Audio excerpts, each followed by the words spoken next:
Hello student. तो अपने लोग आज टॉपिक स्टार्ट करते हैं इलेक्ट्रोमैग्नेटिक इंडक्शन। ठीक है, उसके सोल्यूशन करते हैं और मॉड्यूल नंबर है ये 5।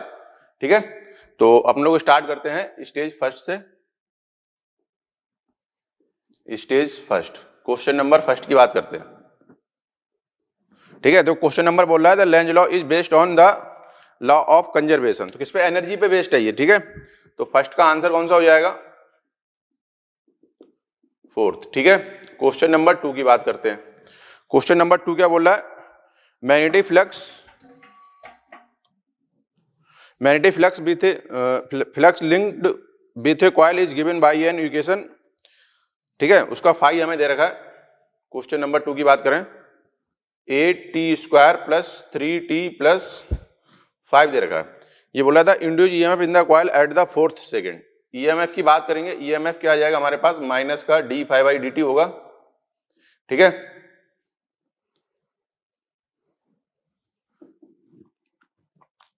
तो इसको लिख लेते हैं, कितना आएगा? 16t प्लस 3, 16 इंटू 4 प्लस 3, इसको लिखोगे कितना आ जाएगा? ये 67 यूनिट आ जाएगा। ठीक, क्वेश्चन नंबर 3 की बात करते हैं। क्वेश्चन नंबर 3 बोल रहा है a magnet is brought towards a coil speedily and slowly then induce EMF and induce charge. तो क्या होगा हमारे पास? जो ईएमएफ होगा स्पीड से आएगा तो वो क्या होगा? ज्यादा होगा पहले वाले केस में। ठीक है, तो क्या आ जाएगा? मोर इन फर्स्ट केस। और जो चार्ज लिखा जाता है डेल्टा क्यू, वो कितना होता है? Delta phi upon R. तो फ्लक्स तो चेंज वही रहेगा, तो ये तो सेम ही रहेगा। तो इक्वल इन बोथ केस क्या जाएगा? Equal in both case. ठीक है, तो आंसर कौन सा हो जाएगा अपना? आंसर हो जाएगा सेकंड।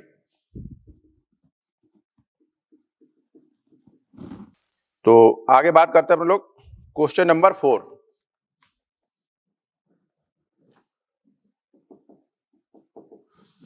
क्वेश्चन नंबर 4 बोल रहा है ए कॉइल ऑफ एरिया में दे रखा है। ठीक है, एरिया में दे रखा कितना? 100 इंटू 10⁻⁻⁴ मीटर स्क्वायर। ठीक है, नंबर ऑफ टन्स दे रखे हैं कितने? 500 टन्स दे रखे हैं। मैग्नेटिक फील्ड जो बी है वो हमें कितना दे रखा है? 0.1 वेबर पर मीटर स्क्वायर। ठीक है, is perpendicular to the coil the field is reduce to 0 in 1 second the EMF.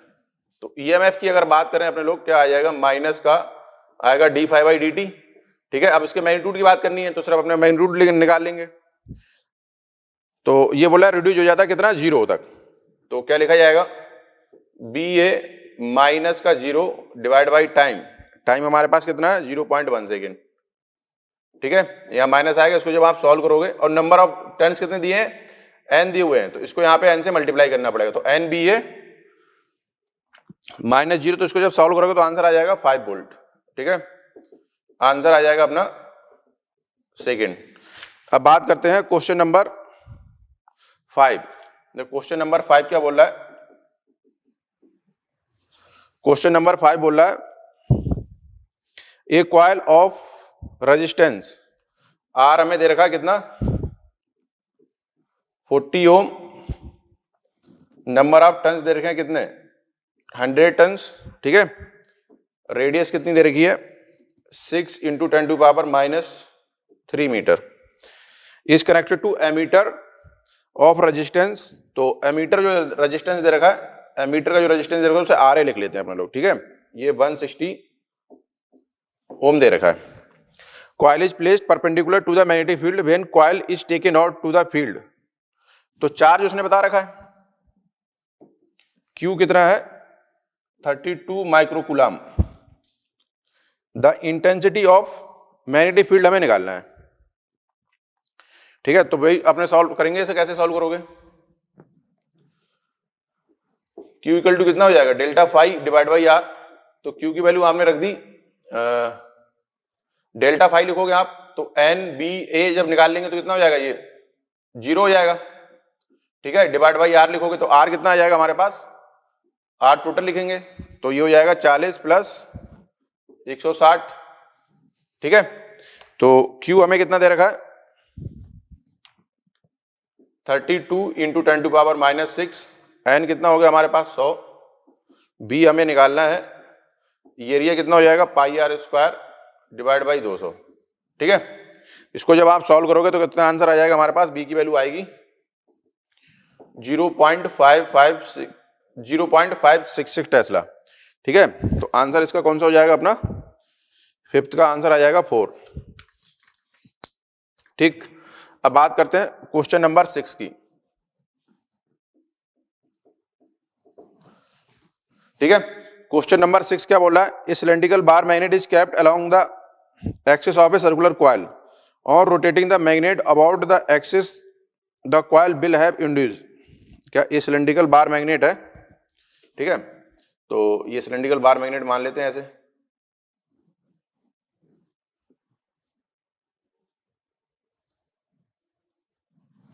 ठीक है। ये बार मैग्नेट है,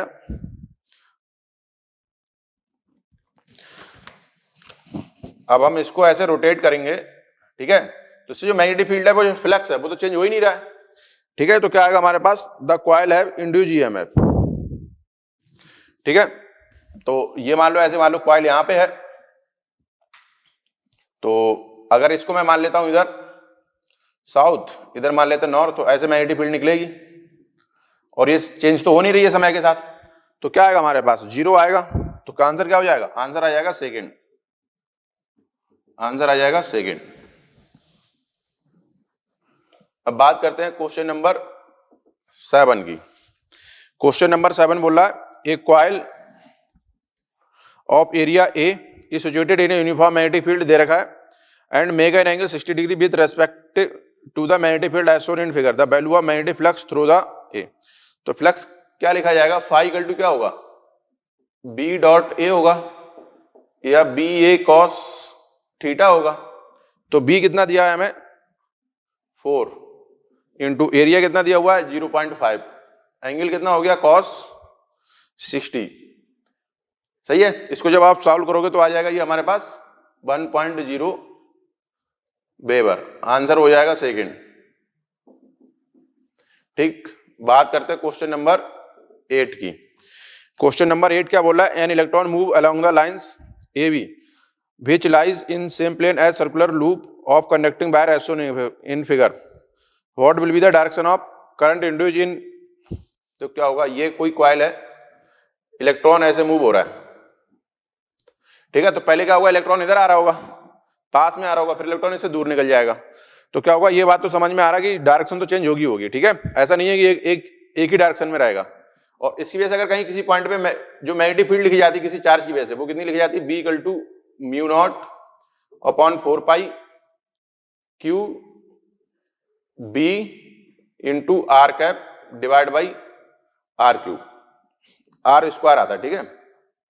अगर यहां वेक्टर लिख देंगे तब आर क्यू आएगा, ये आती है मैग्नेटिक फील्ड हमारे पास। तो ये इसके पास आएगा, आर कम हो रहा होगा तो मैग्नेटिक फील्ड अलग होगी, जब इधर चला जाएगा तो अलग होगा। तो हमारे पास जो इसमें करंट आएगी हमारे पास वो क्या होगी, चेंज हो जाएगी, एक बार तो इंक्रीज होगी मैग्नेटिक फील्ड और एक बार घटेगी। तो आंसर क्या हो जाएगा, the current will change as electron passes by, ठीक है। तो आंसर हो जाएगा फोर्थ। तो आंसर क्या आ जाएगा, आंसर आ जाएगा फोर्थ, 8th का, ठीक है। बात करते हैं क्वेश्चन नंबर 9। तो क्वेश्चन नंबर 9 क्या बोल रहा है, क्वेश्चन नंबर 9 बोला, when a magnet with its magnetic moment along the axis of circular coil and direct towards the coil is withdrawn away from the coil parallel to itself, the current in the coil as seen by withdrawing a magnet। तो क्या है, मान लो ये एक coil है, ठीक है, और ये हमारे पास मैग्नेट है, समझ गए। तो ये क्या बोला, when a magnet with its magnetic moment along the axis of a circular coil. तो मैग्नेटिक मोमेंट ऐसे है, ये इधर एन होगा, ये क्या होगा हमारे पास साउथ होगा, towards the coil is withdrawn away from the coil, away, ठीक है, इसको दूर करा जा रहा है, सही है। तो अब ये बोला, इस पे क्या दिखाई देगा, जब इसको दूर करा जाएगा तो यहाँ पे अट्रैक्ट करने की कोशिश करेगा, तो क्या आ जाएगा हमारे पास, यहाँ पे साउथ आएगा, क्या होगा क्लॉकवाइज आएगा। तो आंसर क्या आ जाएगा हमारे पास, क्लॉकवाइज आ जाएगा, आंसर क्या आ जाएगा, क्लॉकवाइज, आंसर आ जाएगा फर्स्ट अपना, ठीक है। 9th का आंसर हो जाएगा अपना फर्स्ट। ठीक, आगे बात करते हैं, क्वेश्चन नंबर 10 की बात करते हैं। देखो क्वेश्चन नंबर 10 क्या बोल रहा है, ये बोला north pole of a bar magnet is moved swiftly towards a close coil placed in horizontal plane and the second time it is raised upward slowly. The magnitude of direction induced current in two cases as seen from above the coil. क्या बोल रहा है, ये north pole of a bar magnet is Swift,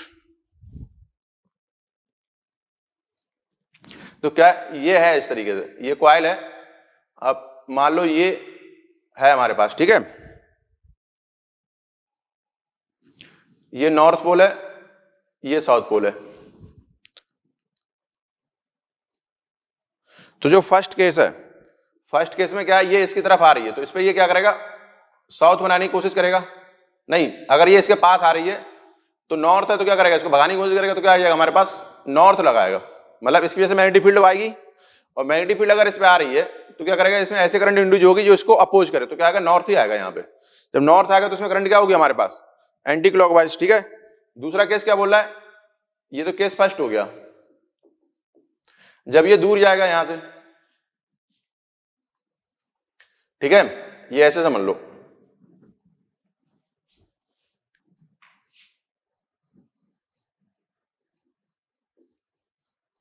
ये north है ये south है, अगर ये दूर जाएगा तो क्या करेगा, यहां पे साउथ बनेगा, ठीक है। तो हमारे पास क्या आएगा, एक में क्लॉकवाइज आएगा और एक में एंटी क्लॉकवाइज आएगा, ठीक है। और जिसमें ये स्लोली जा रहा है तो यहां पे क्या होगा, ये तो लो हो जाएगा, और ये फास्ट आएगा तो क्या आ जाएगा, ये हाई रहेगा, तो क्या आएगा, हाइयर वैल्यू एंटी क्लॉकवाइज और लो वैल्यू क्लॉकवाइज। तो आंसर कौन सा हो जाएगा अपना, आंसर आ जाएगा फोर्थ, ठीक है। चलो आगे बात करते हैं क्वेश्चन नंबर 11 की। क्वेश्चन नंबर 11 बोल रहा है, a circular coil of radius 0.1 metre has 80 tons of wire. If magnetic field through the coil is increased from 0 to 2 Tesla in 0.4 second, the coil is connected to a 11 ohm resistor. What is the current in ampere through the resistor during the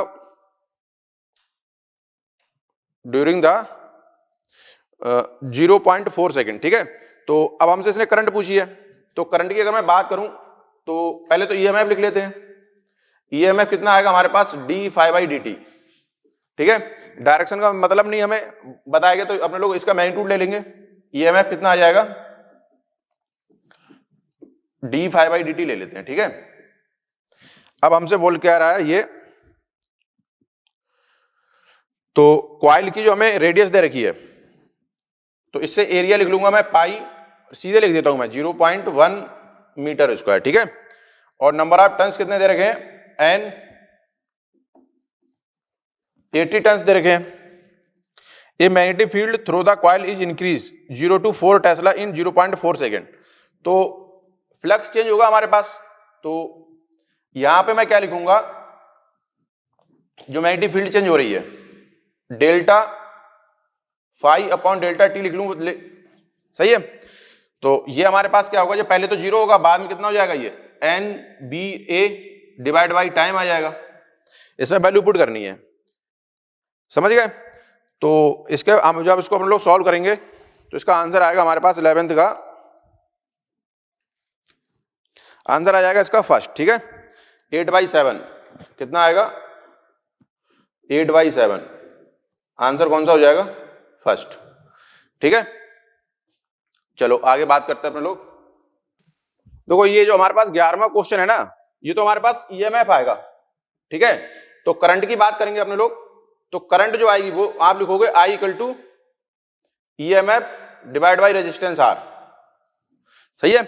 वो थोड़ा सा ये जल्दी मैंने लिख दिया था, तो क्या आएगा, I equal to EMF divide by R आएगा। तो आई कितना आ जाएगा हमारे पास, 8/7। जब इसको पूरी सब वैल्यू पुट करोगे तो आंसर आ जाएगा अपना, ठीक है। आंसर आ जाएगा 8/7, आंसर होगा फर्स्ट, आंसर तो फर्स्ट ही आएगा इसका, ठीक है। चलो आगे बात करते हैं क्वेश्चन नंबर 12 की, पहले से रफ करते हैं।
चलो अब हम लोग डिस्कस करते हैं क्वेश्चन नंबर 12, ठीक है। क्वेश्चन नंबर 12, इसको थोड़ा ऊपर लिखते हैं स्टेज को।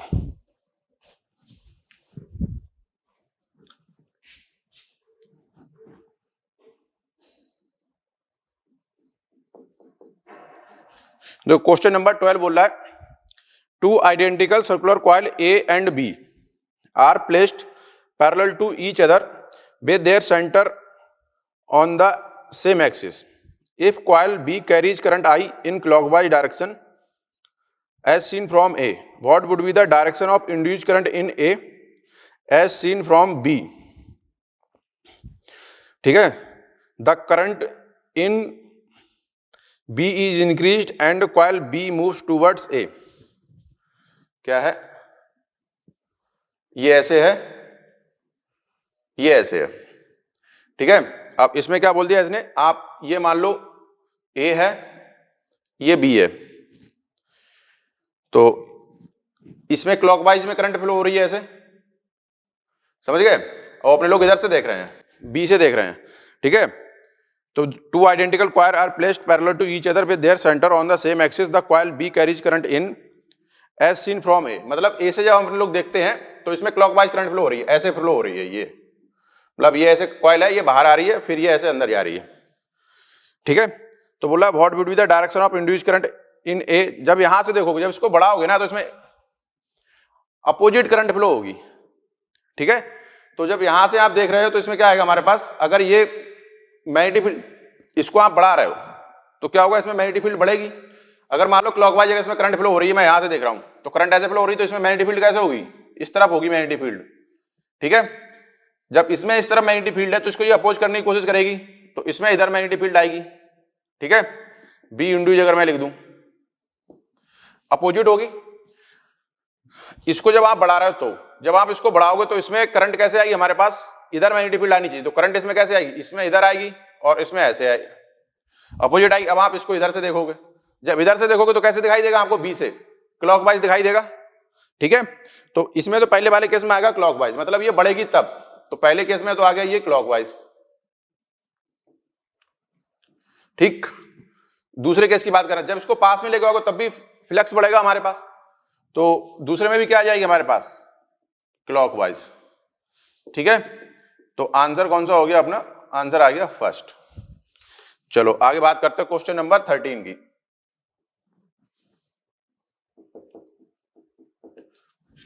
क्वेश्चन नंबर 13 बोला है, a inductance L and resistance R first connected to a battery. After some time the battery is disconnected but L and R remain connected in a closed circuit. The current reduced to 37%. देखो क्या है, ये LR circuit है, तो एक time constant में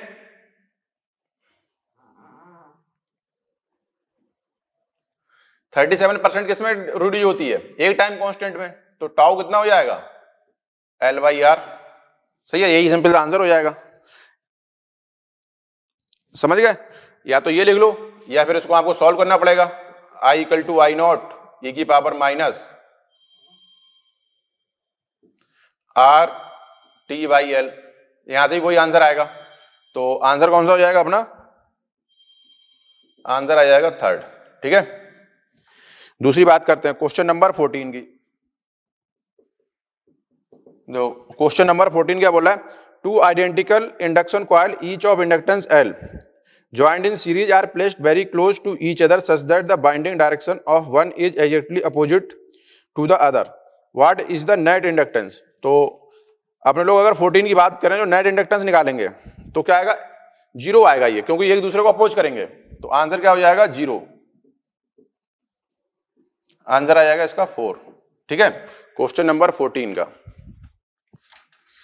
क्या आएगा, आंसर 4, ठीक है। अब बात करते हैं क्वेश्चन नंबर 15 की। क्वेश्चन नंबर 15 बोला, a EMF 5 volt is produced by a self inductance coil by a self inductance when the current change at a steady rate from 3 to 2 ampere in 1 millisecond. The value of self inductance हमें निकालना है, ठीक है। तो EMF हमें कितना दे रखा है, ये दे रखा है, तो ईएमएफ को अगर हम लिखते हैं D phi by D T लिखा जाता है, और फाई इक्वल टू कितना हो गया एल, तो इसको मैं क्या लिख सकता हूं L D I by D T. सही है, तो अब इसको लिख लो। ये कितना बता रहा है, ईएमएफ 5 वोल्ट है,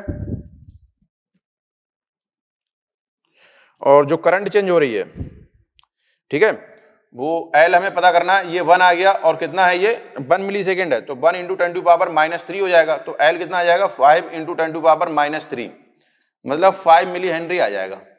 ठीक है, तो आंसर हो जाएगा अपना 4th। बात करते हैं क्वेश्चन नंबर 16 की। क्वेश्चन नंबर 16 क्या बोल रहा है, ठीक है, क्वेश्चन नंबर 16 बोल रहा है a coil of resistance 10 ohm and inductance 5 henry.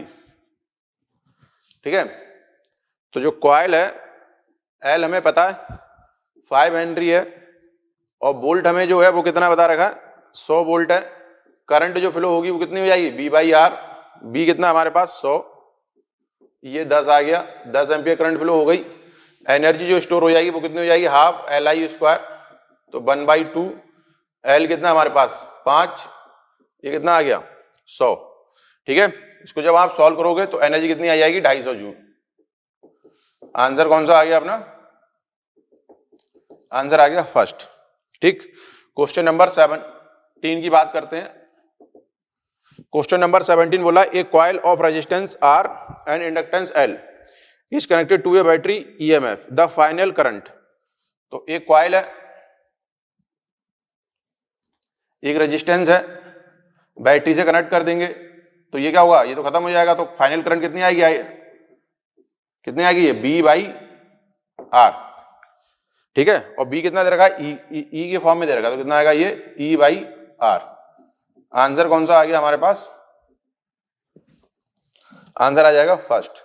ठीक है, क्वेश्चन नंबर 18 बोला है two different loop are concentric and lie in same plane, the current in outer loop is clockwise and increase with. तो एक में अगर काउंटर क्लॉकवाइज इंक्रीज हो रही तो दूसरे में क्या आएगा हमारे पास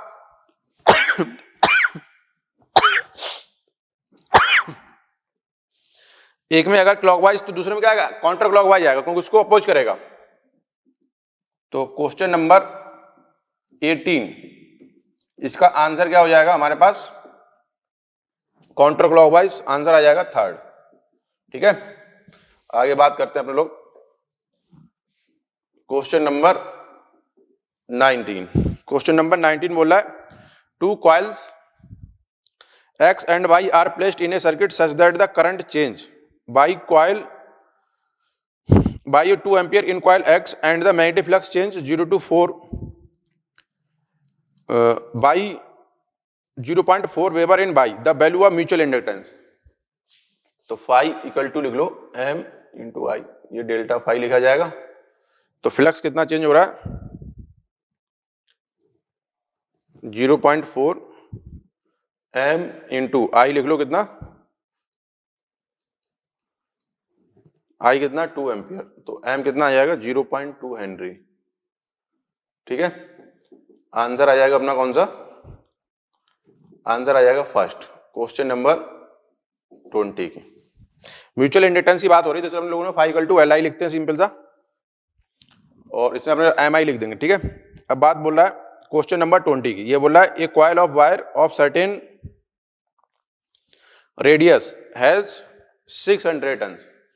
तो एन जो दे रखे हैं वो कितने दे रखे हैं 600, और जो सेल्फ इंडक्टेंस दे रखा है एल, ये हमें कितना दे रखा है 108 मिली हेनरी, या L equal to 108 10 to power -3 Henry.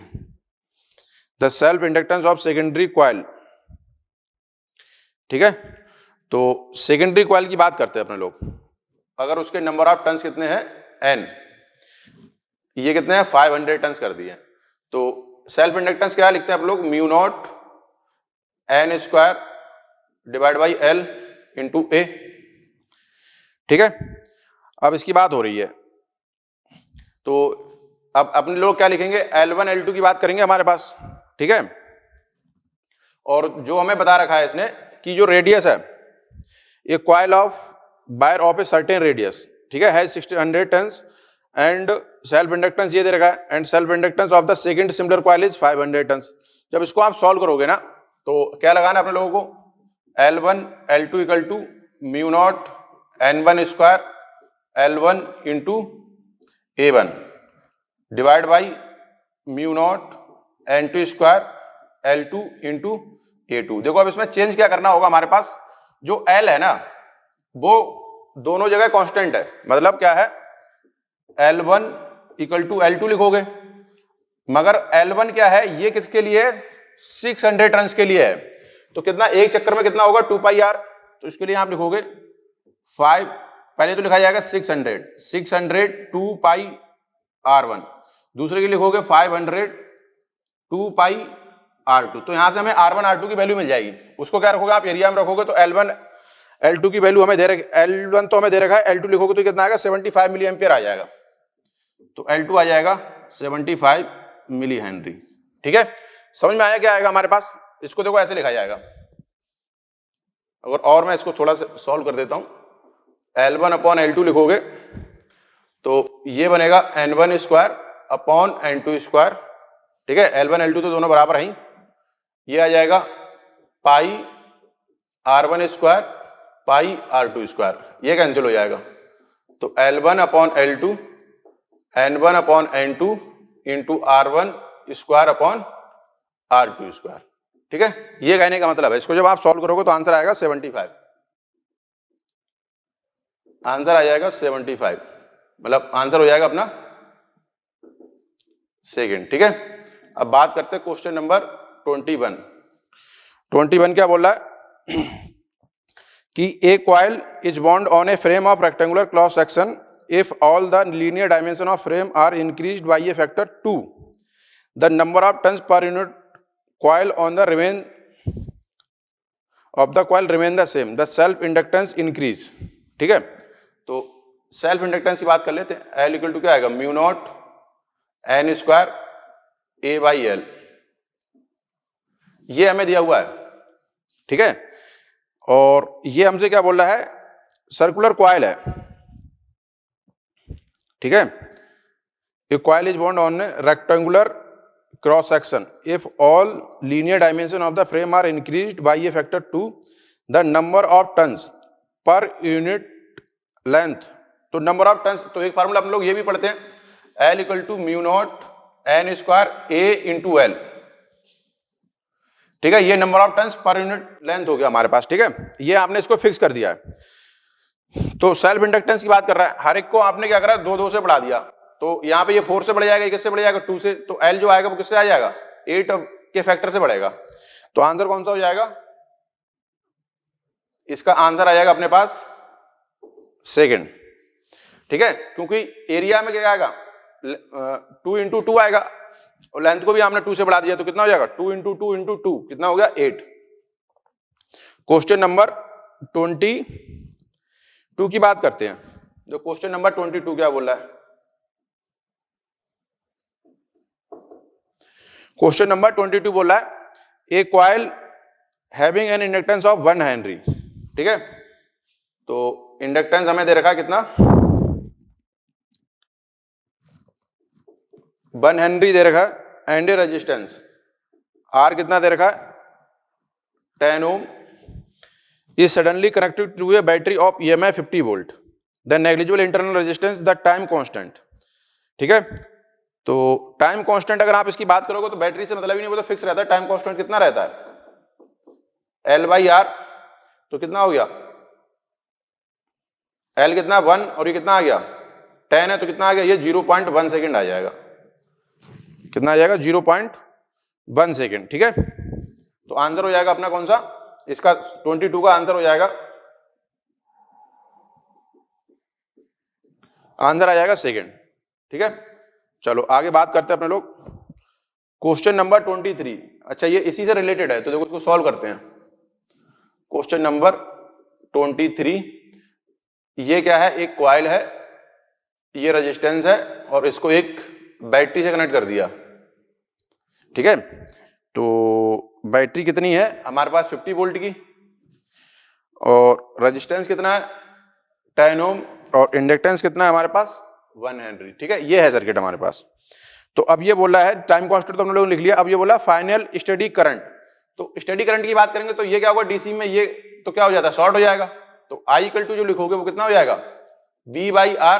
तो कितना होगा 50 वोल्ट डिवाइड बाई 10 ओम।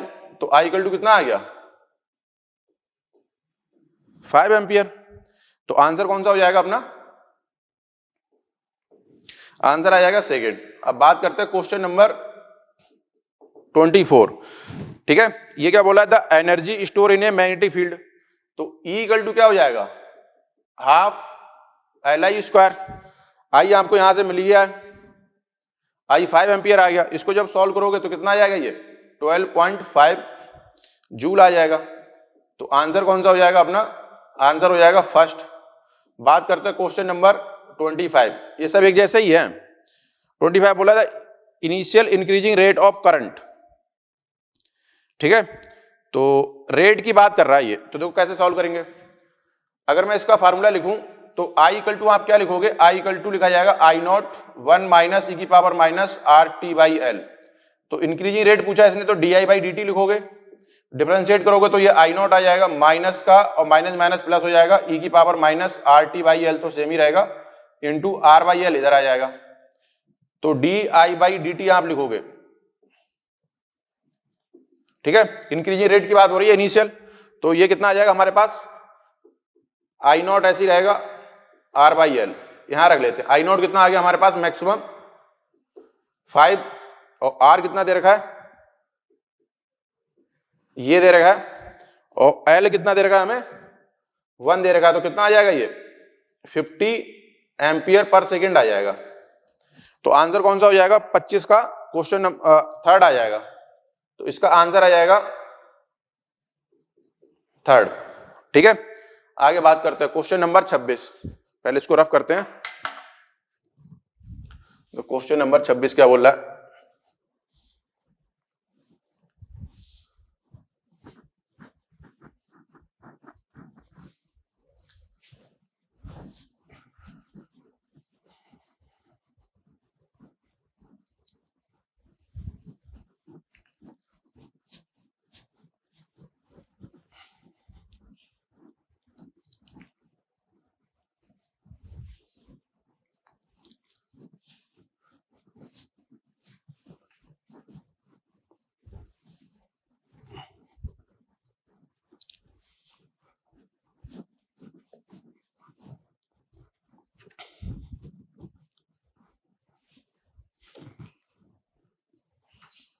तो क्वेश्चन नंबर 26 की बात करते हैं।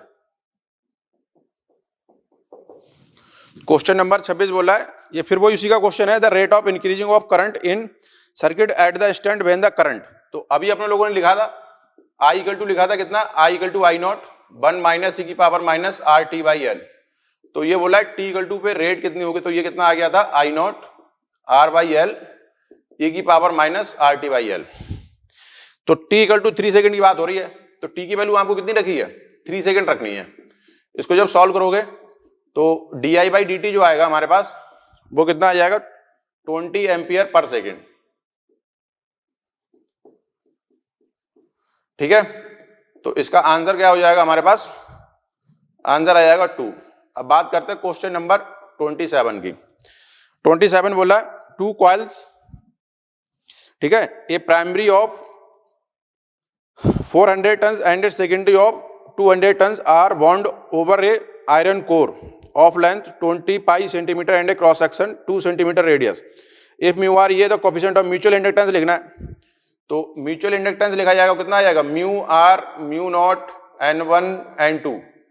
ठीक है, और यहां आता है एरिया, ये आती है लेंथ, तो ये आ जाएगा mu R mu naught N1 N2 pi R square divide by L. इसको रख देना वैल्यू, आंसर आ जाएगा हमारे पास। ठीक है, तो 27 का जो आंसर बनेगा ये बनेगा सेकंड। ठीक है, आंसर आ जाएगा सेकंड। अब बात करते हैं क्वेश्चन नंबर 28। क्वेश्चन नंबर 28 बोला an inductor is connected to a battery through a switch, the induced EMF is even when the switch is pressed and E2 तो क्या है, ये है और इसको एक ये है और स्विच से कनेक्ट कर देते हैं। तो जब इसको अपने लोग इनिशियल स्टार्ट करेंगे तो इंड्यूस्ड ईएमएफ की अगर मैं बात करूं L/di/dt लिखोगे, ठीक है। हम लोग सिर्फ मैग्नीट्यूड की बात कर रहे हैं, तो पहले तो इसे टाइम ज्यादा लगेगा तो E1 आएगा हमारे पास। अब जब इसको स्विच को ओपन कर दोगे तो क्या आएगा हमारे पास, E2 आएगा। तो वहां पे जो डेल्टा T होगा वो क्या होगा, टेंस टू 0 जा रहा होगा, बहुत कम होगा। तो E2 जो आएगा वो बहुत क्या हो जाएगा, हाई हो जाएगा, ठीक है। तो क्या आ जाएगा हमारे पास, आंसर हो जाएगा E2 greater than E1। Answer कौन सा हो जाएगा अपना, आंसर आ जाएगा थर्ड, ठीक है। बात करते हैं क्वेश्चन नंबर 29। ये बोला LCR represent the physical quantity capacitance and resistance the combination which has dimension. Frequency की बात करनी है तो टाइम कांस्टेंट कितना होता है, टाउ इक्वल टू एक तो होता है RC और एक टाउ होता है कितना L/R। तो फ्रीक्वेंसी क्या हो जाएगी 1/टाउ और चेक कर लो कौन सा आएगा, तो 1/RC आ जाएगा, ठीक है। तो आंसर कौन सा हो जाएगा,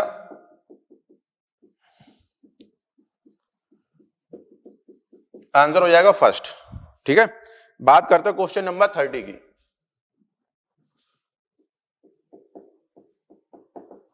क्वेश्चन नंबर 30 क्या बोला है, इफ L, Q एंड R represent the inductance, charge and resistance respectively then the units. तो पहले ही वाले की बात कर लेते हैं, Q/R/L लिखोगे तो Q तो कूलाम है ही और ये L/R क्या हो गया, ये टाइम कांस्टेंट हो गया। तो इसको हमने टाउ लिख दिया तो क्या आ गया, ये करंट आ गया, सिंपल सा, ठीक है। तो जो इसकी यूनिट होगी वो किसकी होगी, करंट के बराबर होगी। तो आंसर क्या आ जाएगा, फर्स्ट ही सही है। बात कर लेते हैं क्वेश्चन नंबर 31। 31 क्या बोला है, two coils have their centre at same point, the mutual inductance between the coil will be maximum when their axis. क्या होगा, जब वो दोनों पैरेलल होंगी तब मैक्सिमम होगा, क्योंकि मैक्सिमम फ्लक्स पास होगा। तो आंसर कौन सा हो जाएगा अपना 4। क्वेश्चन नंबर 32 की बात कर लेते हैं।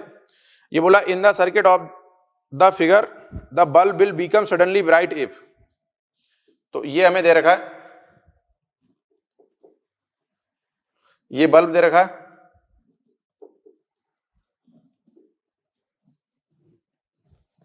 प्लस माइनस ये B है, ये L है। तो यही वाला केस लगेगा, कहां पड़ा अभी हम लोगों ने, ये वाला जब स्विच को ऑन करोगे तो इसको टाइम लगेगा और EMF हमारा क्या होगा, कम हो। जब इसको हम ब्रेक करेंगे, ठीक है, तो टाइम तो बहुत कम होगा ब्रेक करने में, मगर करंट एकदम शार्पली इंक्रीज होगी। तो क्या होगा, जब ब्रेक करेंगे तब ब्राइट होगा। तो आंसर क्या हो जाएगा, कॉन्टैक्ट इज ब्रोकन, ठीक है। तो आंसर हो जाएगा अपना थर्ड, आंसर आ जाएगा थर्ड। अब बात करते हैं क्वेश्चन नंबर 33, ठीक है। 33 क्या बोला है, the mutual inductance of a pair of coils if current 1 ampere in one coil causes the flux in second coil 200 change by 6 into 10⁴ weber पर टर्न सेकेंडरी कॉइल। तो लिख लो भैया, M इक्वल टू लिख लेते हैं, ये कितना हो जाएगा 2000 इंटू 6 इंटू 10⁻⁻, और ये 3 आ गया, तो ये आएगा 2। तो M इक्वल टू बनेगा कितना, ये 4000 0.4 आ जाएगा। आंसर आ जाएगा अपना थर्ड। क्वेश्चन नंबर 34 की बात करते हैं। 34 क्या बोल रहा है, in the adjoining figure what is the current in 10 ohm resistance when the plug is के इज इंसर्टेड। क्या एक सर्किट दे रखा है हमें, ठीक है। देखो सर्किट क्या दे रखा है, ये रेजिस्टेंस दे रखा है और यहां पे ये कॉइल लगा रखी है, ये है और साथ में ये बैटरी लगा रखी है, ये तो की दे रखी है, ये 2 वोल्ट दे रखा है, ये 10 ओम दे रखा है, और ये हमें दे रखा है 1 हेनरी, और ये कितना हो गया 20 ओम। ठीक है, तो अब ये बोला की को क्लोज करते हैं। जैसे ही आपने t इक्वल टू 0 पे करंट इसको क्लोज करा, ठीक है, तो इसमें तो कोई करंट फ्लो होगी नहीं, समझ गए? तो इसमें कोई करंट फ्लो नहीं होगी, इसमें क्या होगा I इक्वल टू 0 हो जाएगा, इसमें तो कोई करंट फ्लो नहीं होगी, समझ गए? तो करंट क्या होगी इसके थ्रू पास होगी, तो इसका तो कोई काम ही नहीं होगा, यहां से ये ऐसे करंट फ्लो हो जाएगी। तो 10 प्लस 20 कितना हो गया 30 हो गया। तो अब हमसे बोल क्या रहा है कि पे I0 पूछा है इसने, तो I0 जब आप लिखोगे तो कितना आ जाएगा 2/30, टोटल रेजिस्टेंस कितना हो गया 20 प्लस 10 30 हो गया, तो ये करंट फ्लो होगी, तो आंसर हो जाएगा 4th। ठीक है, बात कर लेते हैं क्वेश्चन नंबर 35।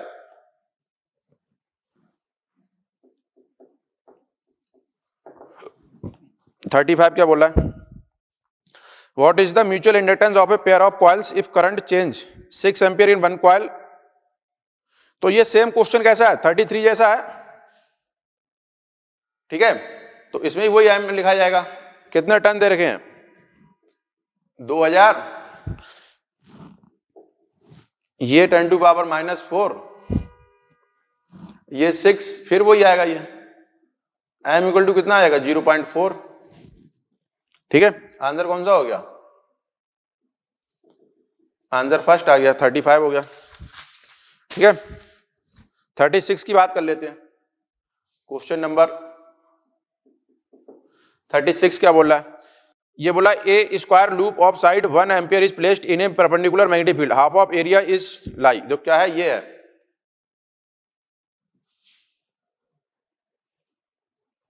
और इसमें बैटरी क्या है इस तरीके से है, और ये जो लगा रखा है ये 10 वोल्ट की बैटरी लगा रखी है, और यहां तक इसमें मैग्नेटिक फील्ड है। ठीक है, अब ये देखो मैग्नेटिक फील्ड जो हमें दे रखी है बी की जो वैल्यू है ये क्या है हमारे पास 0.01 - 2t, तो ये टाइम के साथ डिक्रीज हो रही है।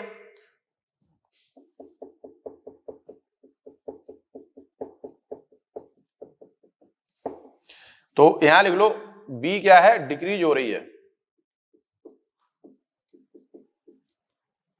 डिक्रीज विथ टाइम, सही है। तो अब ये क्या बोल रहा है द रिजल्टेंट ईएमएफ पूछा है इसने, तो क्या होगा पहले तो अपने लोग डायरेक्शन लिख लेते, पहले तो ईएमएफ लिख लेते इसका कितना प्रोड्यूस होगा। तो ईएमएफ लिख लो क्या आएगा हमारे पास d∅dt, ठीक है, या a dB/dt। तो a तो जो आएगा इसका एरिया हमें कितना दे रखा है, साइड दे रखी है 1, तो उसका हो जाएगा आधा 1/2, और इसको जब आप सॉल्व करोगे, ठीक है, dB/dt, अगर इसको माइनस साइन नहीं लगाओगे तो माइनस अपने आप आएगा, ये माइनस माइनस क्या हो जाएगा प्लस, तो ये कितना आ जाएगा 2 आ जाएगा, ये कितना आएगा हमारे पास 1 वोल्ट आएगा। अब इसकी पोलरिटी देख लेते हैं किधर आएगा, ये डिक्रीज हो रही है तो इसको क्या करेगा इंक्रीज करने की कोशिश करेगी, तो इंक्रीज करने की कोशिश करेगी तो करंट क्या आनी चाहिए इस हिसाब से आनी चाहिए कि मैग्नेटिक फील्ड इसी डायरेक्शन में इंक्रीज हो। तो अगर राइट हैंड रूल लगाओगे आप तो इस तरीके से मैग्नेटिक फील्ड इनसाइड होनी चाहिए और करंट इस डायरेक्शन में इंक्रीज होनी चाहिए, तो क्या आएगा ये इस तरीके से बनेगा, ये 1 मिनट रुको जरा, ये बनेगा हमारे पास, ठीक है, करंट ऐसे फ्लो होगी इसमें। तो अब ये बोला था resultant EMF of the loop, तो ये इसके अपोजिट हो गया तो कितना आएगा ये 9 वोल्ट आ जाएगा, समझ में आया? ये मैग्नेटिक फील्ड डिक्रीज हो रही है, इसको बढ़ाने की कोशिश करेगा, बढ़ेगी तभी जब करंट इसमें ऐसे फ्लो होगी, समझ गए? या ऐसे बोल दो ये फ्लक्स कम घट रहा है तो इसको बढ़ाने की कोशिश करेगा, ठीक है, बढ़ेगा कब जब इसको सपोर्ट करेगा, तो ये 1 वोल्ट आ गया हमारे पास, ठीक है, नेट कितना आ जाएगा 9 वोल्ट, तो आंसर कौन सा हो जाएगा 4th, नहीं आंसर हो जाएगा इसका 4th। अब ये क्या बोला है question number 37, 2 coils are placed close to each other, the mutual inductance of the pair coil depend. तो क्या होता है वो उनकी रिलेटिव पोजीशन पे डिपेंड करेगा, ठीक है, और उसके ओरिएंटेशन पे। तो आंसर 37 का हो जाएगा, क्वेश्चन नंबर 37 का आंसर कितना आ जाएगा 2nd। ठीक, चलो आगे बात करते हैं क्वेश्चन नंबर 38 की।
क्वेश्चन नंबर 38 देखो क्या बोल रहा है।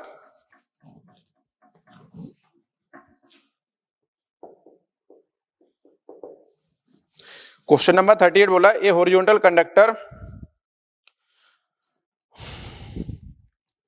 along east by direction fall under the gravity then क्या जैसे अंडर द ग्रेविटी फॉल होगा तो मैग्नेटिक फील्ड क्या होगी, ये हॉरिजॉन्टल कंपोनेंट क्या होगा, एन से मतलब साउथ से नॉर्थ होगा और ये ईस्ट से वेस्ट गिर रहा है, ये ईस्ट है और ये वेस्ट है, ठीक है। तो मान लो नॉर्थ ऐसे है साउथ ऐसे, तो ये ऐसे गिरेगा।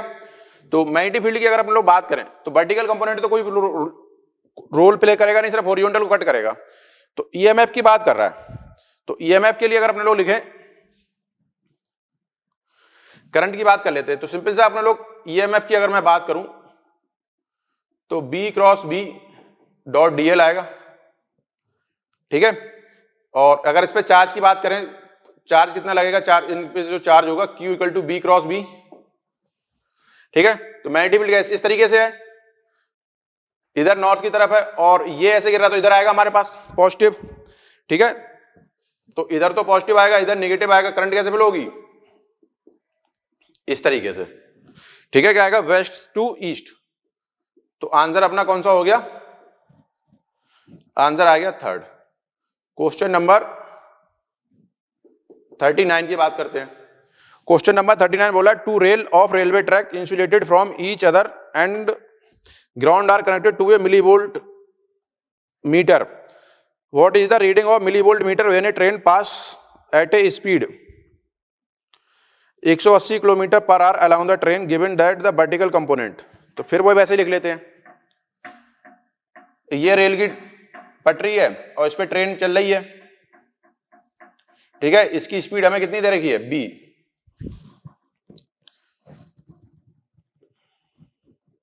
इसको मीटर में कन्वर्ट करेंगे, ये 10 आ गया तो 50 मीटर पर सेकेंड। हमसे बोला क्या गया है, ईएमएफ पता करना है, जो उसकी रीडिंग आएगी। ईएमएफ कितना हो जाएगा, B cross B dot DL लिखेंगे, B cross B dot DL, ठीक है, या बी बी एल, ये इसके परपेंडिकुलर हो जाएगा और ये इसके अलोंग ही होगा, ठीक है।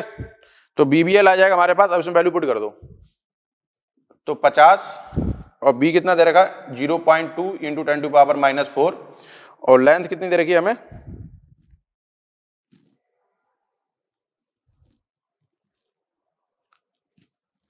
जो इन दोनों के बीच का जो गैप दे रखा है वो हमें 1 मीटर दे रखा है।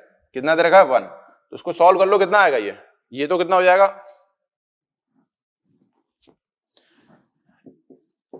ये आएगा हमारे पास सिंपल सा 10 टू पावर -4, ठीक है। तो ये कितना हो गया हमारे पास 1 इंटू 10 टू पावर -3 या 1 मिली वोल्ट, ये आ जाएगा। तो इसका आंसर कौन सा हो गया, आंसर आ गया इसका 4, ठीक है। चलो आगे बात करते हैं अपने लोग क्वेश्चन नंबर 40 की। ये बोला a force of 20 newton is required to move a conducting loop through a non uniform magnetic field at a ये, तो rate of production of internal energy in watt. तो रेट ऑफ प्रोडक्शन एनर्जी की बात हो रही तो क्या simple सा पावर लिखी जाएगी, तो कितना हो जाएगा 25 इंटू 2.5, तो यही आ जाएगा आंसर। तो आंसर क्या आ गया हमारे पास, आंसर थर्ड हो गया। क्वेश्चन नंबर 41 की बात करते हैं। 41 बोला an electric bulb is in series with a large inductor with connected across DC source, take a little time before reaching the stable state. तो ये इंडक्टर है, ये बल्ब है, ठीक है। और सिंपल सा मतलब ये बल्ब है, ये क्या एलआर सर्किट हो गया, ये एल होगा, इसका रेजिस्टेंस कुछ होगा तो एलआर सर्किट हो गया।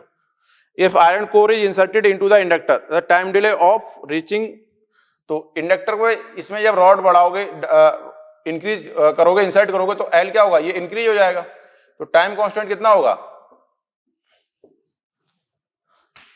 L/R। तो स्टेबल जब टाइम कांस्टेंट हमारा बढ़ जाएगा तो ये भी बढ़ जाएगा, तो आंसर क्या हो जाएगा,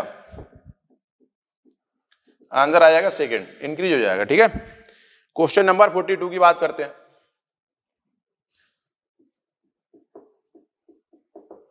देखो क्वेश्चन नंबर 42 क्या बोला, a conductor rod A B moves parallel to X axis in a uniform magnetic field towards is positive X direction the end A. तो ये रॉड है, ये ऐसे मूव हो रही है बी से, ये मैग्नेटिक फील्ड इस तरह से है, ठीक है। फिर इसमें यही वाला कॉन्सेप्ट लगाओगे बी क्रॉस बी वाला, ठीक है। तो एंड ए के हमें पता करना है, तो बी क्रॉस बी लगाओगे तो फोर्स इधर आएगा, ये पॉजिटिव हो जाएगा, ये क्या हो जाएगा नेगेटिव हो जाएगा।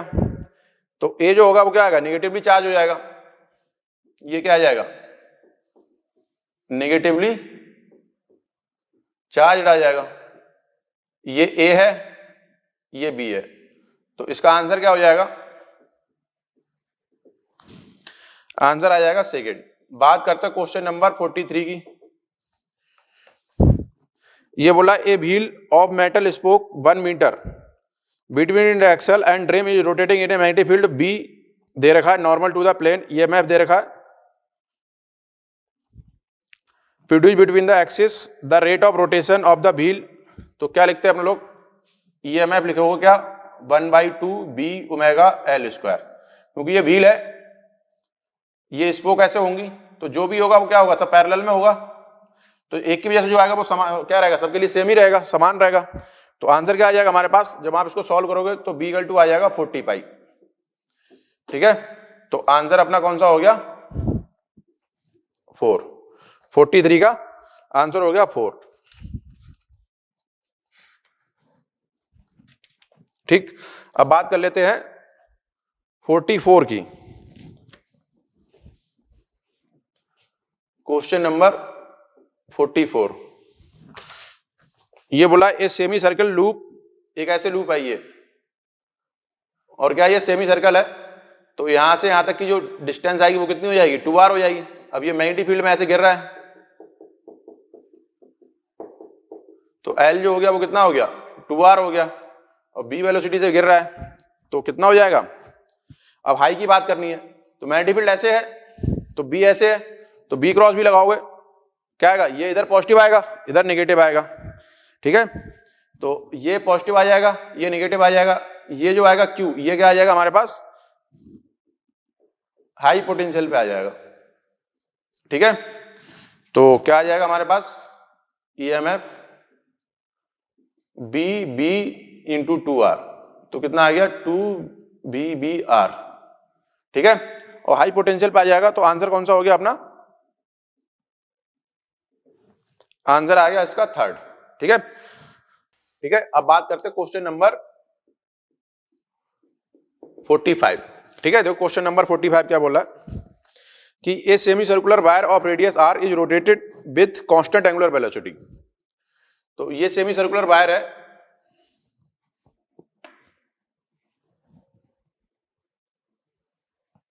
ठीक है, और ये कांस्टेंट वेलोसिटी से घूम रहा है, तो ये जो इफेक्टिव लेंथ आएगी वो कितनी हो जाएगी 2r हो जाएगी, ठीक है। तो इंड्यूस इसको क्या मानेंगे आप लोग, सिंपल सा एक रॉड मान लेंगे यहां से यहां तक, तो ईएमएफ जो लिखोगे वो कितना हो जाएगा 1/2 b ओमेगा × 2r का स्क्वायर, इसको सॉल्व करोगे तो कितना आएगा 2b ओमेगा r स्क्वायर, ठीक है। तो आंसर कौन सा हो जाएगा, आंसर आ जाएगा सेकंड, ठीक है। क्वेश्चन नंबर 46 की बात करते हैं। देखो क्वेश्चन नंबर 46 क्या बोल रहा है कि a conducting wire is moving towards right in a magnetic field B, the direction of induced current in wire is shown in figure, the direction of magnetic field will में भी। तो ये क्या है, ये ऐसे चल रहा है, इस तरफ करंट फ्लो हो रही है, ठीक है, आई करंट इधर फ्लो हो रही है, मतलब पॉजिटिव चार्ज इधर जा रहा है, तो इधर प्लस है, ये माइनस आएगा हमारे पास, तो इधर प्लस आएगा तो मतलब फोर्स इधर लगना चाहिए, तो B क्रॉस B क्या आना चाहिए, मैग्नेटिक फील्ड इनसाइड आनी चाहिए, ठीक है। क्या फार्मूला लगाया मैंने, F = Q B cross B, positive इधर आना चाहिए, ठीक है। तो आंसर कौन सा हो जाएगा अपना, आंसर आ जाएगा 3rd, ठीक है, perpendicular to the plane of paper and downward, ठीक है।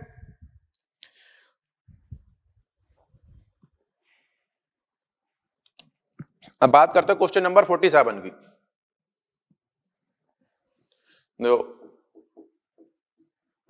क्वेश्चन नंबर 47 क्या बोला है? The core of transformer is laminated to reduce the energy loss. तो सिंपल सा थ्योरेटिकल है, तो एडी करंट की वजह से आएगा, तो आंसर कौन सा हो जाएगा? फर्स्ट। क्वेश्चन नंबर 48 की बात करते हैं। ये बोला था pointer of a dead galvanometer gave a study deflection because, तो इसमें भी क्या आता है? एडी करंट आता है। तो eddy current are produce in conducting frame over which the coil is bound. तो 48 का भी आंसर कौन सा हो जाएगा? फर्स्ट। क्वेश्चन नंबर 49 की बात करते हैं। ये बोला what is increase in step down transformer. तो स्टेप डाउन ट्रांसफार्मर में अपने लोग बात करें, ठीक है, तो ये B1 है, ये B2 है, ठीक है। तो B2 क्या होगा? कम होगा B1 से, मगर ये क्या करेगा? जो इनपुट पावर होती है उतनी आउटपुट पावर आएगी। तो P इक्वल टू जो आएगा हमारे पास B1 I1 इक्वल टू क्या होगा? B2 I2। ये कंडीशन सेटिस्फाई रहनी चाहिए। तो क्या आएगा हमारे पास? इसमें करंट कितनी फ्लो हो रही है? I1, ठीक है, इसमें करंट फ्लो हो रही है I2। तो क्या आएगा हमारे पास? करंट इंक्रीज हो जाएगी। क्या इंक्रीज हो जाएगा? करंट इंक्रीज हो जाएगी, ठीक है।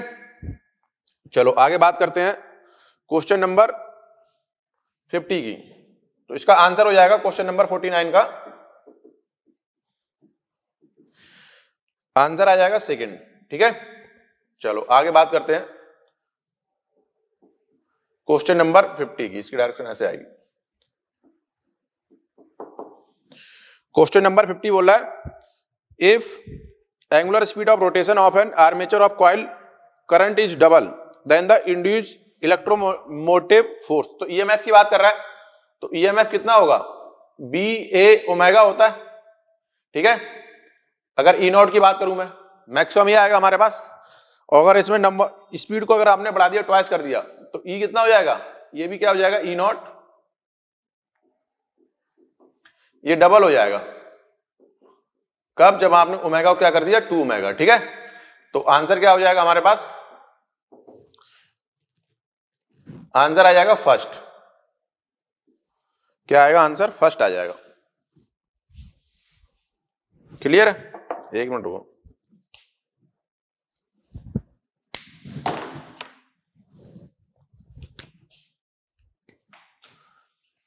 आंसर आएगा फर्स्ट, ठीक। अब बात करते हैं अपने लोग क्वेश्चन नंबर 51। तो क्वेश्चन नंबर 51 क्या बोल रहा है कि a transformer is used to light 140 watt 24 volt lamp from 220 volt AC means the current in the cable is 7 ampere. The efficiency of transformer. तो क्या है? जैसे ये मान लो ये ट्रांसफार्मर है, यहां पे एक लैंप लगा दी है, ठीक है, और जो उसकी पावर हमें दे रखी है, इसकी पावर हमें कितनी दे रखी है? 24 नहीं, पावर जो दे रखी है वो 140 वॉट दे रखी है, और इधर से जो करंट फ्लो हो रही है वो 7 एम्पियर है, और जो वोल्टेज है वो कितना है? 240। तो P इन कितना हो जाएगा? P इन आ जाएगा हमारे पास B1 I1, और P आउट कितना चाहिए हमें? दे रखा कितना? 140 वाट। तो एफिशिएंसी की बात करें तो ये आ जाएगा P आउट अपॉन P इन, ठीक है। तो 140 240 इंटू 7 एम्पियर। इसको जब सॉल्व करोगे तो कितना आएगा ये? और परसेंटेज में लिखना है तो 100 से मल्टीप्लाई करना पड़ेगा, तो ये आ जाएगा 8.33%, ठीक है। आंसर हो जाएगा फोर्थ, ठीक। आगे बात करते हैं क्वेश्चन नंबर 52।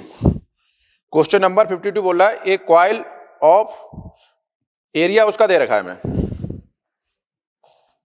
एरिया दे रखा है 20 इंटू 20 सेंटीमीटर में, तो इसको मीटर स्क्वायर में कन्वर्ट कर लेते हैं। और नंबर ऑफ टन्स हमें दे रखे हैं कितने?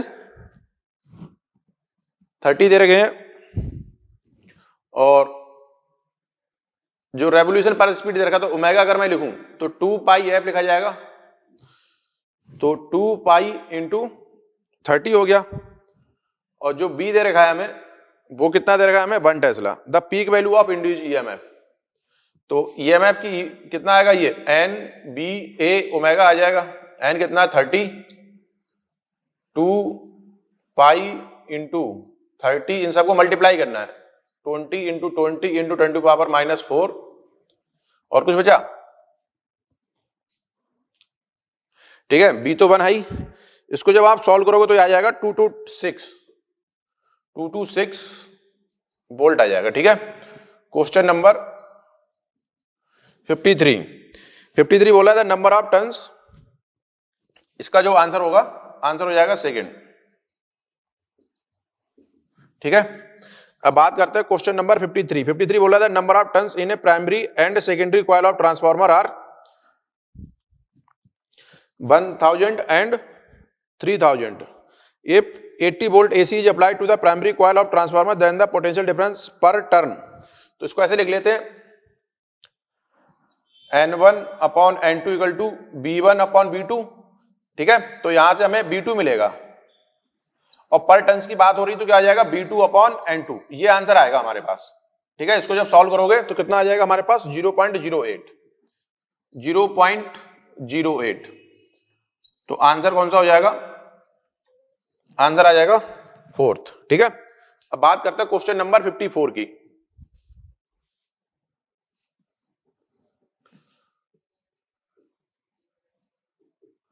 देखो क्वेश्चन नंबर 54 क्या बोला है, an electric motor has an back EMF. तो ये कितना हमें दे रखा है, 110 वोल्ट, और आर्मेचर करंट ये दे रखी है, तो मेकिंग आरपीएम दे रखे हैं, तो पावर पूछा है, तो पावर कितना हो जाएगा, बी इंटू आई हो जाएगा, सिंपल सा। कितना दे रखा है, 110 वोल्ट, जो बैक ईएमएफ है ये, इंटू 90 एम्पियर करंट फ्लो हो रही है, तो यही आंसर हो जाएगा। तो आंसर कौन सा आ गया अपना,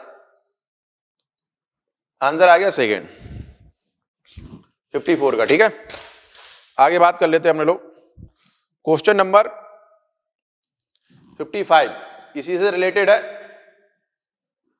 तो पावर इक्वल टू कितना हो जाएगा, टॉर्क इंटू ओमेगा, तो ये 110 इंटू 90, और हमसे पूछा है टॉर्क, और ओमेगा कितना दे रखा है 2.5, तो ये torque into 2 pi into F लिखोगे, तो 110 90 टाउ इंटू 2 पाई, और एफ कितना दे रखा है, रेवोल्यूशन पर सेकेंड 2.5।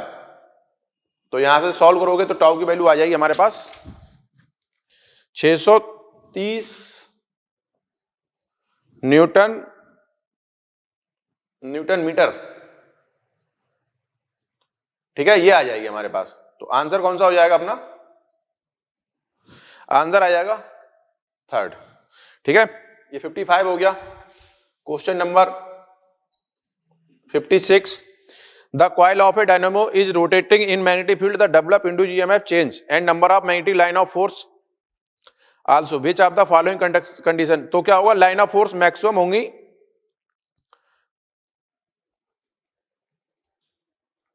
तो आंसर इसका आ जाएगा हमारे पास सेकंड आ जाएगा। ठीक है, 56 का आंसर हो जाएगा सेकंड। ठीक है, अब बात करते हैं क्वेश्चन नंबर 57 बोला है the number of turns in primary coil,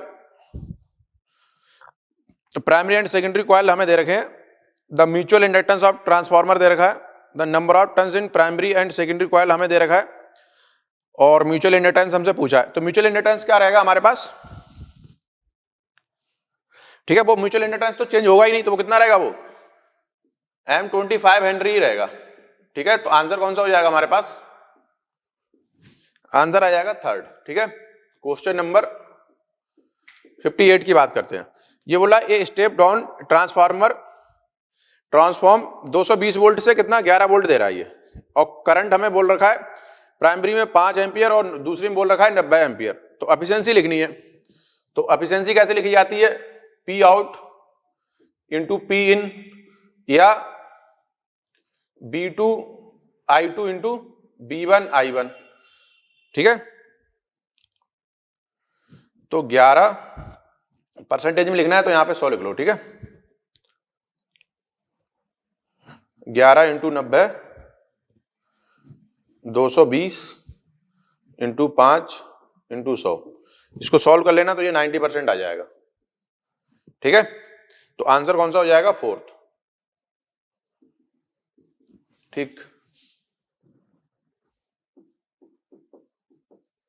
question number 59 की बात करते हैं। ये बोला a transformer has number of turns बता रखा है, प्राइमरी कॉइल में कैरीज करंट दे रखा है, इफ इनपुट पावर इज दे। तो सेकेंडरी कॉइल में हमें नंबर ऑफ आउटपुट पूछा है इसने, तो पावर जो सेम होगी तो B1 I1 इक्वल टू क्या हो जाएगा? B2 I2। ठीक है, और एक फार्मूला आप लोग लगा सकते हैं, B1 upon B2 equal to N1 upon N2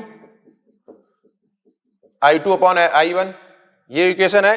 ठीक है, तो अब हमसे बोल क्या रहा है? If input power is 1 kilowatt, तो ये जो हमें दे रखा है आउटपुट पावर कितनी हो जाएगी? 1 इंटू 10 टू पावर 3 वाट। ठीक है,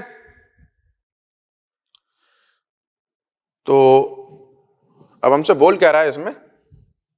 the number of turns in secondary coil to have 500 output.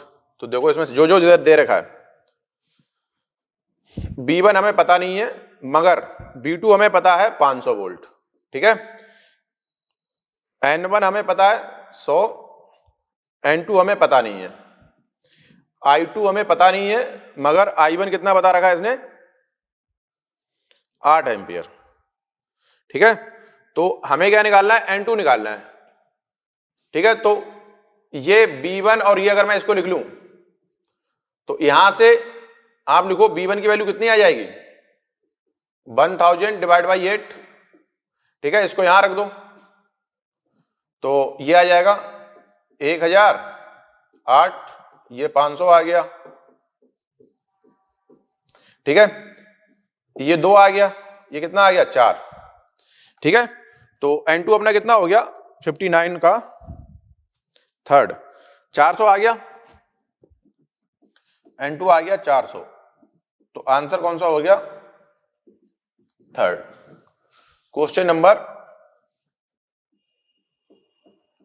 60 की बात करते हैं। तो ये क्या बोला? When a magnet is release from rest along the axis of a hollow conducting cylinder situated vertical as shown in. तो बोला direction of induced current in the cylinder is clockwise as seen from the figure. तो क्या होगा? जैसे ये cylinder है,